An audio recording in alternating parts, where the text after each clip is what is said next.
Evangelio de San Marcos, capítulo 2.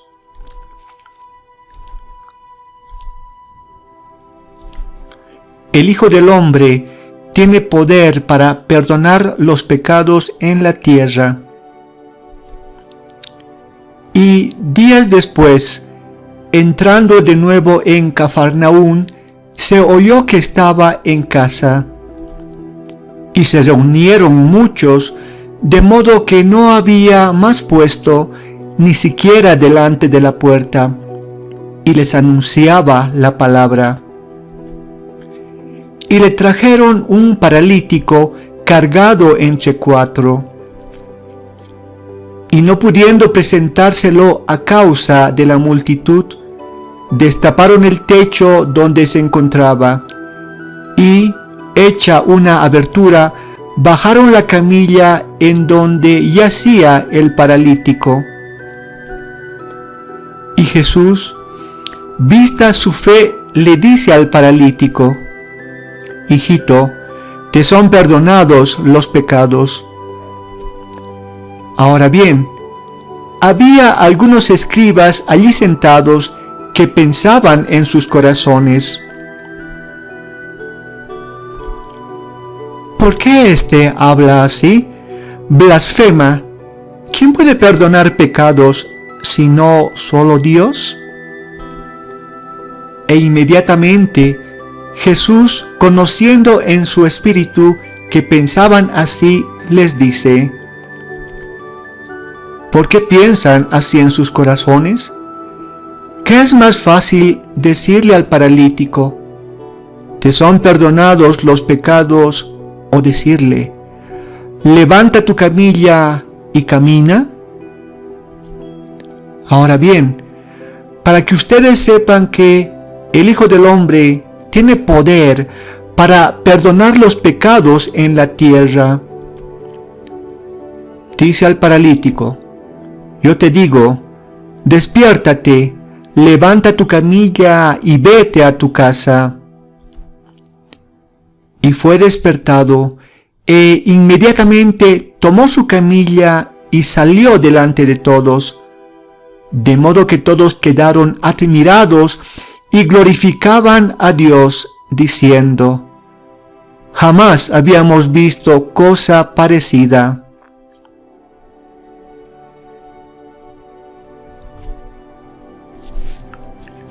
Jesús estaba en casa, posiblemente la casa de Pedro, y en esta casa, que es figura de la iglesia, anunciaba la palabra.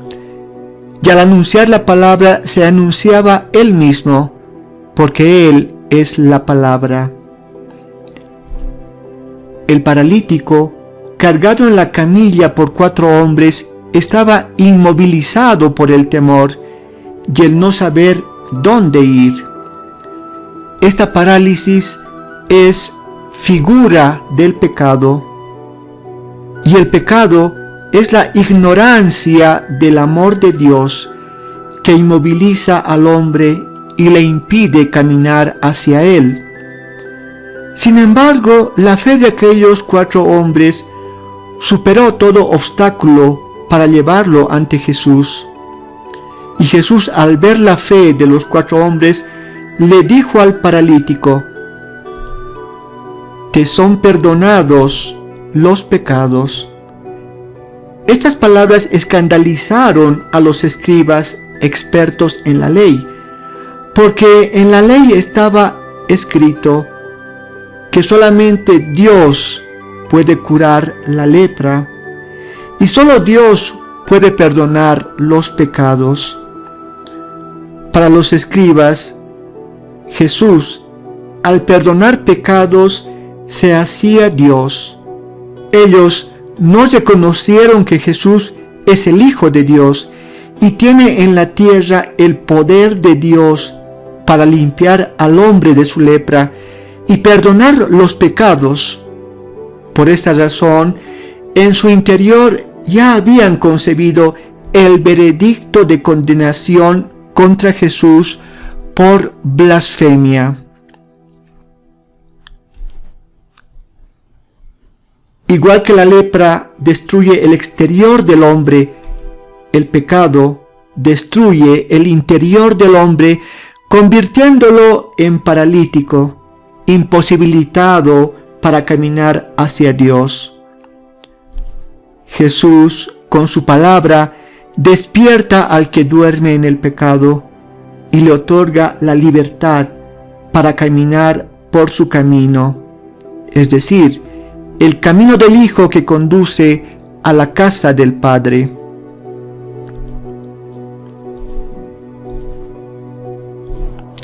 No vine a llamar a los justos, sino a los pecadores. Y salió de nuevo al mar, y toda la multitud venía a él y les enseñaba. Y yendo adelante vio a Leví, el de Alfeo, sentado en la oficina de impuestos, y le dice: «Sígueme». Y levantándose lo siguió. Y sucede que se recuesta a la mesa en su casa, y muchos cobradores de impuestos y pecadores yacían con Jesús y sus discípulos. Eran en efecto muchos, y los seguían. Y los escribas de los fariseos, viendo que come con los pecadores y los cobradores de impuestos, decían a sus discípulos: ¿por qué come con los cobradores de impuestos y los pecadores? Y, escuchando, Jesús le dice: no tienen necesidad los sanos de médico, sino los enfermos. No vine a llamar a los justos, sino a los pecadores. Igual que cuando llamó a los pescadores, Jesús vio a Leví, el cobrador de impuestos, tocando con su mirada su esencia más profunda, es decir, su corazón, y lo llamó a la fe. Leví, a quien la tradición lo identifica con Mateo, autor del Evangelio que lleva su nombre, se encontraba sentado como paralizado en su puesto de trabajo. Estaba preso en la jaula de su egoísmo y solamente buscaba enriquecerse, incluso a costa del dolor de su propio pueblo. Por ello era rechazado por su propia comunidad, que lo consideraba un gran pecador, cómplice de los paganos, opresores. Leví responde al llamado de Jesús y lo deja todo, motivado por la gran alegría que experimenta. Ha encontrado el gran tesoro, la perla preciosa, es decir, a Jesús, que lo invita a seguir su camino. En la casa de Leví, Jesús comparte un banquete con pecadores y cobradores de impuestos que, según la ley, estaban al margen de la salvación.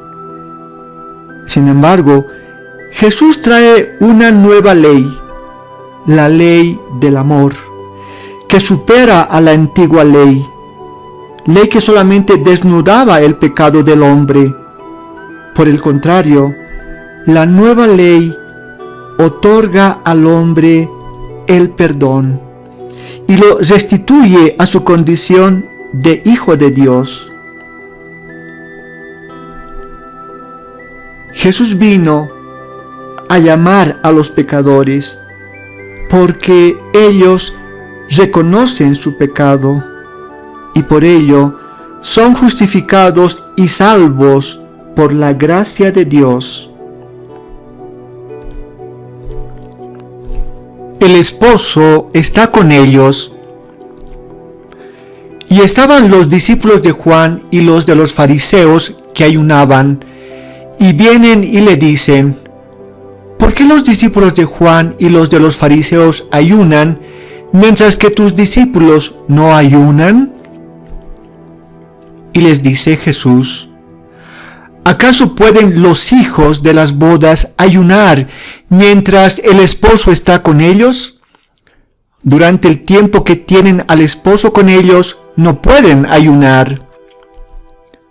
Pero vendrán días cuando les será quitado el esposo, y entonces ayunarán en aquel día. Nadie cose un pedazo de género nuevo sobre un vestido viejo, pues el remiendo tira de éste y se hace un roto peor.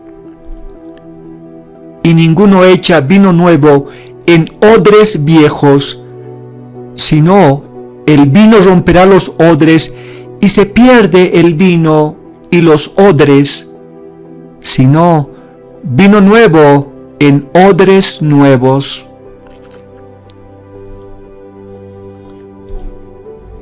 Para los discípulos de Juan, la salvación es aquel que debía de venir, es decir, el Mesías. Para los discípulos de los fariseos, la salvación se gana cumpliendo la ley. En ambos casos se ayunaba para esperar la salvación. Los discípulos de Juan y los de los fariseos preguntan a Jesús por qué sus discípulos no ayunaban. Y Jesús responde que no lo hacen porque el esposo está con ellos, y ayunarán cuando el esposo les sea quitado. En el Antiguo Testamento se utilizó la expresión el esposo como atributo de Dios, y Dios, al llamarse esposo, nos dio la más hermosa definición de sí mismo y de la relación que siempre quiso con nosotros, una relación comparada con el amor nupcial. En el Nuevo Testamento, Jesús se revela como el esposo, y en el esposo está la salvación para todos los que le siguen, y el esposo se hace presente entre los rechazados por la ley, los marginados, los pecadores. Ellos se convierten en los discípulos que comparten la alegría del esposo, y por ello no ayunan. Asimismo, el pedazo de género nuevo al que hace referencia Jesús es la buena nueva, es decir, el Evangelio, que causa daño si se combina con el vestido viejo, es decir, con el hombre viejo atado todavía a la ley. El vino nuevo es el Espíritu nuevo, prometido por los profetas y presente en Jesús. Este vino no debe echarse en odres viejos, es decir, en el corazón de piedra del hombre viejo atado a la ley. El vino nuevo debe echarse en odres nuevos, es decir, en el corazón de carne del hombre nuevo. Y solamente el Espíritu presente en Jesús puede cambiar los corazones de piedra en corazones de carne.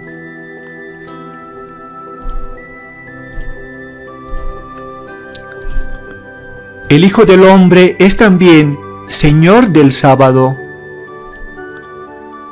Y sucedió que él en sábado pasaba por los sembrados, y sus discípulos comenzaron a caminar cogiendo las espigas.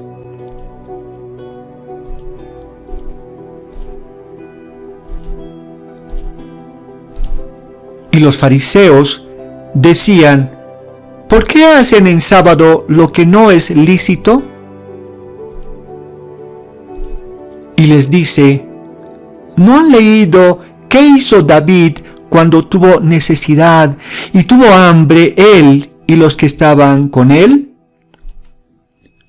¿Cómo entró en la casa de Dios bajo Abiatar, sumo sacerdote, y comió los panes de la proposición, que no les es lícito comer sino a los sacerdotes, y dio también a quienes estaban con él? Y les decía: el sábado se hizo para el hombre, y no el hombre para el sábado. Y así, Señor es el Hijo del Hombre también del sábado.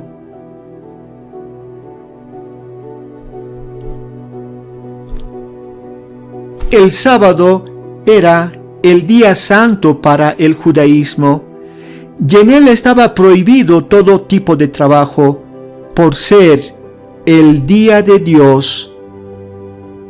El sábado solo Dios actúa, y actúa en su reposo, para transmitir al hombre la alegría del cumplimiento de la creación. Asimismo, el sábado anticipa la última liberación de todo mal, en la cual la creación llega a su fin y Dios mismo descansa. Jesús actúa y come en sábado para demostrar que toda la historia encontró en él su punto de llegada, porque con la llegada de Jesús se hace presente el reino de Dios y se pasa de la promesa al cumplimiento. Asimismo, Jesús aclara que el sábado se hizo para el hombre, porque en la creación todo fue hecho para el hombre, incluido el sábado, y que Jesús es también Señor del sábado, por ser Hijo unigénito de Dios Padre, quien es el Señor del sábado.